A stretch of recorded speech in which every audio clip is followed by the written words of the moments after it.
My goal is to cross the Arctic Circle on my Harley Davidson. I'll be starting in a sunny Barcelona with nothing but a backpack, no winter gear and no real preparation. And my end destination will be the north of Norway. And I'll go from the sunny sun to the freezing cold. Will I make it or will I give up? Well, you will have to find that out. Certain places in the world hold kind of a mystery. Almost always, it's because they feel unreachable. The Arctic Circle was one of those places. A line drawn on the map that didn't just separate the world by temperature, but by spirit. The first time he looked at it, it was not on a map, but on a photo. Someone standing under the northern lights, snow beneath their boots, silence all around them. And he remembered thinking, he wanted to know what that silence would feel like. That thought never left him. Well, years later, here he was, somewhere in the north of Norway, chasing the Arctic Circle on his Harley Davidson. The first few days in the Arctic Circle were the hardest, the kind of cold that doesn't just sit on your skin, it crawls in. Every gas station felt like salvation. Standing there, hands shaking, trying to warm them on a paper cup of coffee while the locals in wool sweaters looked at him and thought he'd lost his mind. Maybe he had. And the weather changes faster than a thought. One time it's sunny, the other time it's raining, the other time it's hailing.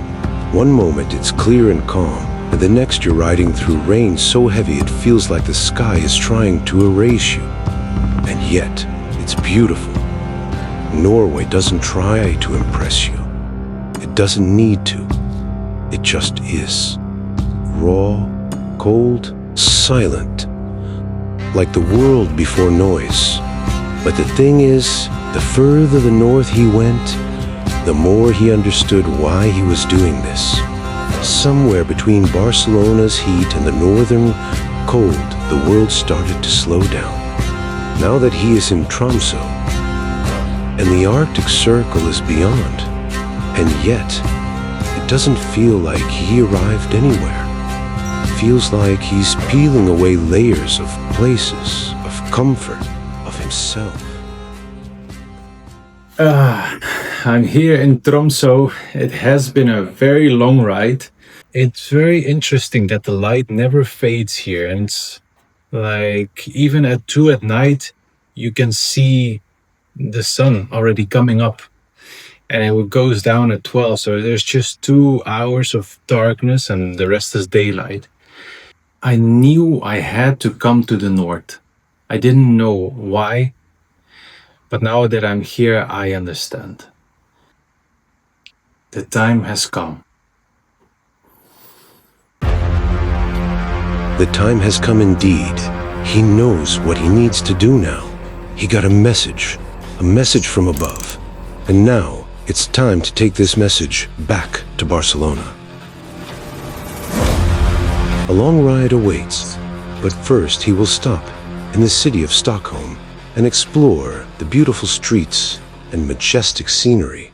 I'm now in Stockholm. I'll be staying here for the night and then continuing the journey forward.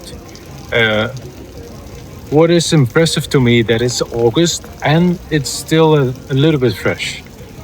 But the city, I didn't want to go here because it is on the way, but it's just another big city. At least that is what I thought. But it has its very unique sense of beauty. It's like a medieval town with interesting places and things. As you can see, like beside me there are these beautiful little houses, and also the streets here, they are quite unique and they have a very special vibe to it. Stockholm is a city built on 14 islands, connected by 57 bridges, and sometimes it's called the finish of the north.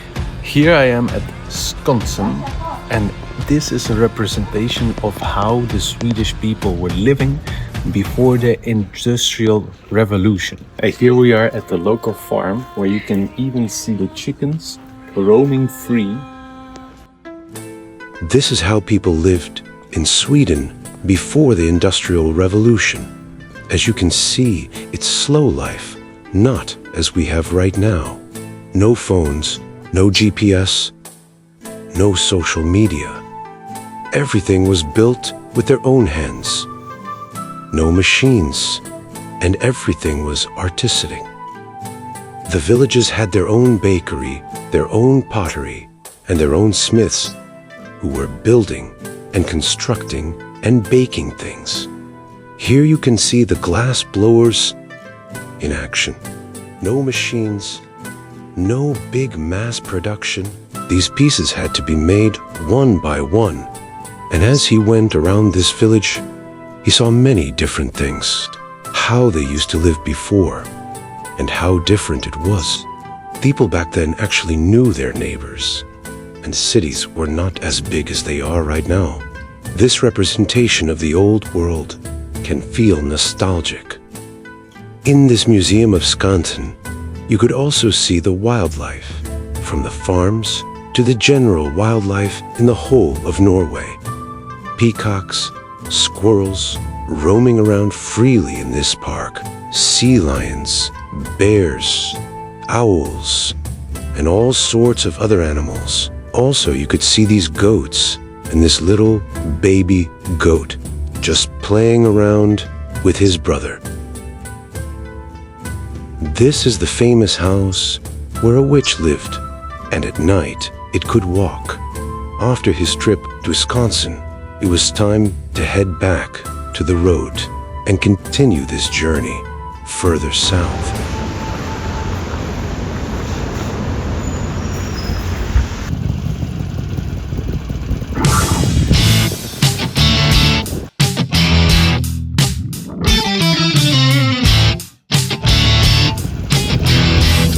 The roads in Sweden were way faster than the ones in Norway. That's why he arrived so fast in the Netherlands, back at home.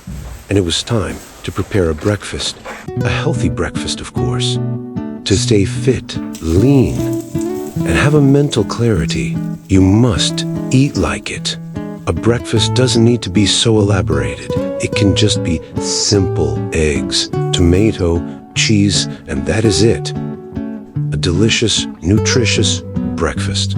Also, a very typical thing to do listen at Adelin's is to make toasty, which is basically bread, some margarine or butter, topped off with some cheese and heated up.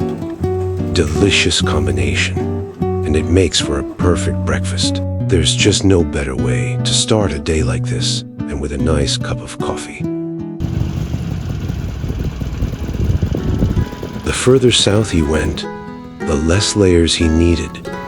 And as he arrived to this beautiful castle in the south of France, he was finally time to enjoy. When he woke up, he saw art and beauty and elegance and such a nice pool. So it was time to take advantage of this by soaking it all in and relaxing for a bit. Barcelona is close, and he knows what he needs to do. Today I'm gonna go to Camargue, which is a national park. And there are especially a lot of wild horses and flamingos. And I want to see if I can see one of those and maybe even get close to one. Camargue is a national park in the south of France, where there are a lot of wild horses and a lot of white horses, which they are known for, and the flamencos.